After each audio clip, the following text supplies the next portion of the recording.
Assalamualaikum warahmatullahi wabarakatuh. Sampurasun. Kumaha daramang? Para wargi sadaya, dina denget ieu sim kuring bade ngadongeng. Dupi dongeng ieu teh nyarioskeun salah sahiji dongeng ti Jawa Barat. Dupi judul dongeng ieu teh nyaeta Legenda Batu Hiu Pangandaran. Cobi gerak darangukeun. Kieu cariosna teh.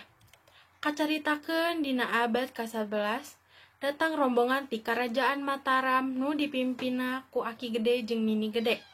Rombongan teh mangrupa prajurit-prajurit ti Mataram.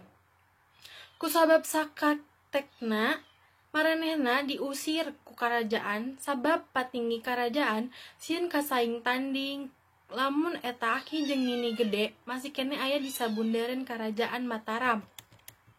Geus lila ngalak-lakonan, akhirna nepi ka daerah basisir Laut Kidul, nu ayeuna jadi Batu Hiu. Aki jeung Nini Gede istirahat. Nalika istirahat, si Aki nitah ka rombongan, titah neangan lauk jang dahar rombonganana. Basa eta, prajurit nu dititah teh nyaeta Galuh Ober jeung Galunggung Koneng. Anjeunna neungan nepi ka tengah laut. Anu akhirna eta prajurit duaan teh menangkeun lauk nu kacida gedena. Kabungahan manehna karasa nepi ka eak-eakan. Tuluy we dibawa ka sisi basisir pikeun diasakeun ku rombongan nu sajen. Tapi saacan eta lauk diasakeun, eta lauk ditingali ku Aki jeung Nini Gede. Saprak eta ditingali ku Aki jeung Nini Gede, maranehna ngarasa reuas ningali lauk badag nu miboga sisi nu kasar jeung heuras.